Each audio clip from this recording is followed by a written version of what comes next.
आणि आयोगाला लांब ठेवा.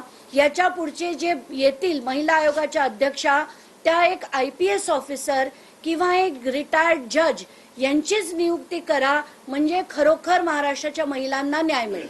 महिला प्रदेश अध्यक्षपदी अजूनही रुपाली चाकणकर कायम आहे, तर त्याही पदावरून त्यांचा राजीनामा घेतला पाहिजे का पक्षात? आताच्या कुठल्या याच्यावर आहेत? महिला प्रदेश अध्यक्ष नाही, आता तो त्यांच्या पक्षाचा निर्णय आहे, तो सुनेत्रा पवारांनी घ्यावा. पण सुनेत्रा पवारांना खरं तर एक स्त्री म्हणून हे सगळं 3 दिवस बघत होत्या त्यांनीही कुठचाही पाऊल उचललं नाही. खरं तर महाराष्ट्राची पहिली स्त्री उपमुख्यमंत्री झाल्यानंतर त्यांनी महाराष्ट्राच्या महिलांसाठी अनेक गोष्टी करणं अपेक्षित होतं. पण 3 दिवस जेव्हा कळस झाला, सगळ्यांनीच पत्रकार परिषदा घेतल्या, त्यानंतर त्यांनी तो राजीनामा स्वीकारला. पण स्वीकारताना सुद्धा जे दिसलं ते म्हणजे सुनेत्रा पवारांचा चेहरा गंभीर होता, पण पुन्हा एकदा रुपाली चाकणकर जसं मॉडेलिंगसाठी उभे राहतात तसा त्यांनी एक त्यांचा जो फोटो होता तो पोज देतानाचा फोटो बघून मला वाटलं, त्यानंतरचं त्यांचं बोलणं देखील ऐकून त्याच्यात कुठेही विनम्रता नव्हती, एक अहंकार होता. या सगळ्या गोष्टी बघून मला असं वाटतं की त्यांना खरंच एक इंट्रोस्पेक्शन ज्याला आपण म्हणतो ते करण्याची गरज आहे. रुपाली चाकणकर यांच्यासोबतचे अनेक फोटो व्हायरल झाले म्हणून त्यांच्यावरती कारवाई झाली आहे. मात्र अनेक जे मोठे नेते आहेत त्यांचे सुद्धा फोटो खराब सोबत आहेत, तर त्यांच्यावरती कारवाई झाली पाहिजे का? त्याच्यासाठी तुम्ही लढणार आहात का? ते भाजपचे नेते असतील किंवा सगळेच पक्षाचे मोठे नेते त्याच्यामध्ये आहेत? मी तेच सांगतेय की याच्यात हा पहिला टप्पा झाला यांचा राजीनामा. याच्या पुढे अनेक गोष्टी होणं अपेक्षित आहे.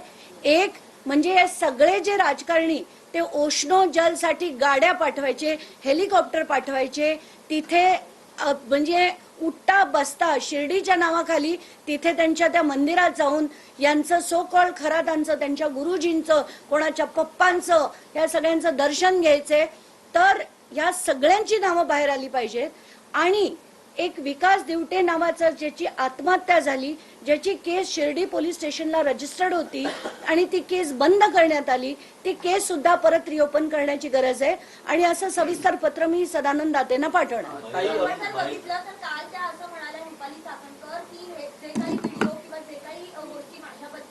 बाहेर मी अनामिका कापली असं सांगितलं जातं, हे सगळं खोटं आहे, माझ्याबद्दल एक गोष्टी रचल्या जात आहेत असं त्यांचं म्हणणं होतं. आणि सगळ्यांवरती ज्यांनी माझ्यावर आरोप केले त्यांच्यावर मी ऍक्शन घेईन असंही त्या म्हणाल्या. नाही, त्यांनी ती अगदी नक्की घ्यावी. अनामिका कापली नाही कापली ते त्यांचं त्यांनी ठरवावं, सुषमा अंधारेंनी ठरवावं. पण त्यांनी एकदा नाही अनेक फोटो दाखवले, तर त्यांनी दोघांनी नक्कीच त्याच्या जो सोक्षमोक्ष आहे तो लावावा. पण या ज्या सगळ्या गोष्टी मी मांडल्या हे तिथलं सत्य होतं. तुम्हाला हवं ते तुम्ही करा, हव्या तेवढ्या डिफेमेशन केसेस टाका, आम्हाला काही फरक पडत नाही. आम्हाला महाराष्ट्रातल्या महिलांसाठी जे लढणं, एक स्त्री म्हणून लढणं माझं कर्तव्य होतं, ते मी केलं. आणि अशा व्यक्तीला उचलून फेकून देणं हे प्रत्येक स्त्रीचं काम आहे, जे मी केलं. अनेक नेत्यांचे फोटो समोर आलेत, मात्र दीपक केसरकरांनी स्टेटमेंट दिलंय. ते म्हणतायत की ते जे बोलायचे ते खरं व्हायचं आणि म्हणून लोकांचा विश्वास त्यांच्यावर बसायला लागला. आता कुठलाही माणूस येतो, काहीही बोलतो आणि ते खरं होतं म्हणून त्याच्याकडे असं अंधश्रद्धेने जाणं आणि या ज्या गोष्टी तो करायचा हे कितपत लोकांना पटतंय. आणि असे जर आपलेच नेते जात आहेत हे बघून इतर सामान्य जनतेला वाटतं नाही हा खरंच कोणतरी योगी पुरुष असेल, कारण याच्याकडे आपले नेते सुद्धा जातात.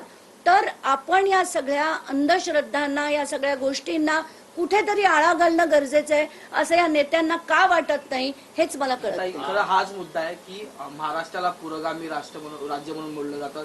भाषण करताना नेते अनेक वेळा हा संदर्भ लावतात की पुरोगामी महाराष्ट्रातून आम्ही वगैरे येतो. पण याच पुरोगामी महाराष्ट्रातले सर्वच नेते, मग मुख्यमंत्री आजी असो किंवा माझे असो, सर्वांचेच फोटो यांच्यासोबत पाहायला मिळतात. कसं घ्यावं या नेत्यांचं नेमकं मग काय मनात चाललंय? अगदी आजी, माझी, मुख्यमंत्री, नंतर उपमुख्यमंत्री ते तर तिथे नेहमीच जातात असं ऐकलंय, नेहमीच त्यांच्याकडनं बरंचसं काही करतात असं ऐकलंय.